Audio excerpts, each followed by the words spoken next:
If you're the kind of person who strategizes about how to survive The Walking Dead, this could be crucial life-saving information. Researchers have rated the best and worst cities in the case of zombie apocalypse.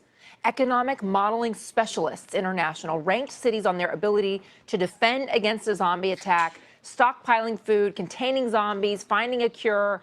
And if you live in New York City, hate to be the bearer of bad news, but you're toast. The city got the worst rating, followed by Tampa, Los Angeles, Riverside, and San Bernardino, California. Southern California really stinks. And Chicago, so the nation's three biggest cities, right? Best place to be? Boston. The city was rated as the place you most likely would survive. Other contenders here: Salt Lake City, Columbus, Ohio, Baltimore, Virginia Beach, and Norfolk, Virginia. But, I just have a problem with this, right? Here I live in New York City, and I will admit that Manhattan may not be the best place to survive a zombie apocalypse. Number one, the food is going to go really fast. Number two, they can climb stairs, and as everyone knows, your buildings go up really high. But think if you live in Brooklyn, also part of New York City, or Staten Island. You could contain the threat to Manhattan and still have lots of farmland to grow food. I think if you live in Brooklyn, you'll be just fine. I'm not a scientist.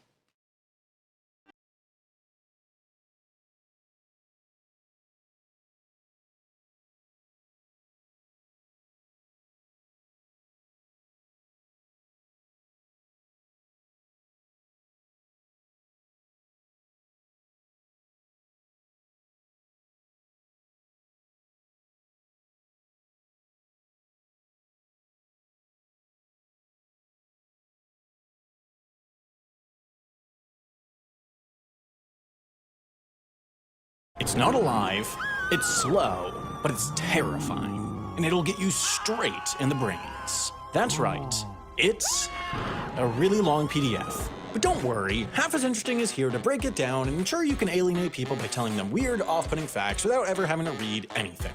The US military's plan to fight a zombie apocalypse, Conplan 8888, subtitle Counter-Zombie Dominance, starts off the way all great stories start off, with a lengthy disclaimer. Basically, Conplan 8888 was created as a training tool for junior military officers in order to, quote, resolve sensitivity to using real-world nations or scenarios. Basically, it's better for training plans to be clearly fictitious, because if your How to Curb Stomp Canada training plan ever leaks, it might not be so easy to explain to the Canucks that Operation A-Bomb was just hypothetical. After providing the astute insight that, quote, having a population that is not composed of zombies is vital to US and allied national interests, Conplan 8888 walks through the 7 types of zombies they consider potential threats. PZ, pathogenic zombies created by viruses or contagions; RZ, radiation zombies created by electromagnetic or particle radiation; EMZ, evil magic zombies created by, quote, oculent experimentation; SZ, space zombies, which are either from space or created by extraterrestrial toxins or radiation; WZ, weaponized zombies created by deliberate bioengineering; SIZ, symbiote-induced zombies, basically pathogenic zombies except the host isn't immediately killed; and finally, in a reminder that this plan was made in the 2009-2010 golden era of iPhone games, VZ, vegetarian zombies which only eat plant life but are still considered a threat thanks to potential deforestation and crop elimination.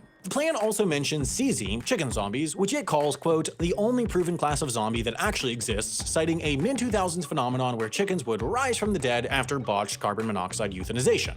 Fortunately, the plan determines that although chicken zombies are, quote, terrifying to behold, they are, quote, no direct threat to humans, kind of like Simon Cowell.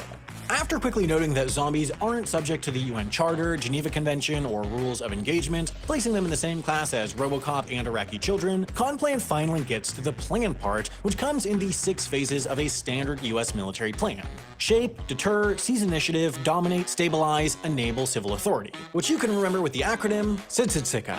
Phase 0, shape, is basically all the boring preliminary stuff we do in the case of a minor threat. Monitor infections, conduct zombie awareness training, do annual hazmat training, who cares, let's move on. Phase 1, deter, is made complicated by the plan's shrewd observation that, quote, zombies cannot be deterred, so instead it focuses on influencing zombie-inducing forces, which include nation-states, terrorist groups, and unethical bioresearch programs, all of whom may try to either create or take advantage of chaos. Basically, the plan here is to to conduct training and military exercise to let everyone know that the US can respond to zombies and that nobody should try to mess with us as we deal with the undead unless they want to become regular dead. Phase 2, Seize the Initiative, is when things start to heat up a little bit. All active and reserve troops will be called up to duty stations, and any STRATCOM, that's Strategic Communications, so those of you who don't have a degree from the University of Googling what STRATCOM stands for, locations will be fortified with sandbags, barbed wire, anti-personnel mines, riot control chemical agents, and petroleum-fueled fire barriers. For civilians, protective equipment would be distributed, and the military would aid law enforcement with evacuations and enforced quarantines, which I'm sure will go off without a hitch. But Phase 3, Dominate, is when we finally get to the actual, honest-to-goodness, good old-fashioned Zack Snyder-directed zombie killing.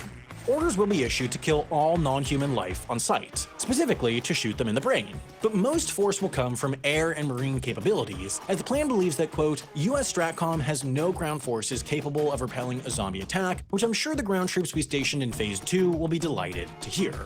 Targeted bomber and missile strikes will be used against sources of zombie infection and zombie infrastructure. And although they'd be a last resort, nukes are considered, quote, likely the most effective weapon against hordes of the undead. The key to the offensive plan is to, quote, ensure all zombie corpses are immolated, as the only way to ensure a zombie is dead is to burn their zombie corpses, with the exception of EMZs, which the plan notes may have to be exorcised by the chaplain corps, the military's ordained clergy. For this reason, evil magic zombies are considered particularly dangerous to atheist platoons, although the good news is that apparently, quote, evil magic zombies can usually be eliminated if the source of evil magic is destroyed, which is a sentence that really helps you understand why all of America's bridges being one overloaded Wienermobile away from collapse is worth it for the $700 billion a year our military requires.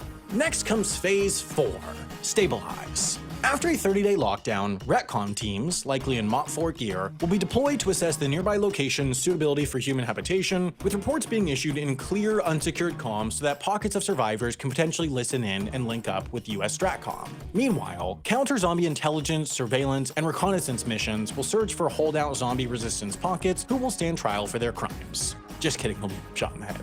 Finally, for Phase 5, Restore Civil Authority, in the wake of hopefully victory over the zombie masses, US STRATCOM personnel will aid surviving civil authorities, reconvene at various Air Force bases, write lessons learned and after-action reports, and blah blah blah. There's a reason there aren't any movies about people doing paperwork after the zombie apocalypse. There's a lot more in the report that I don't have time to get to, but I do want to include my favorite line from the final section of the plan, which asserts that, quote, IHHs, individual healthy humans, must not be allowed to, quote, go back for family, friends, or other personnel who cannot get away from zombies quickly enough. All IHHs who fall behind must be left behind. So, bottom line, renew that Crunch membership unless you want your brains getting crunched.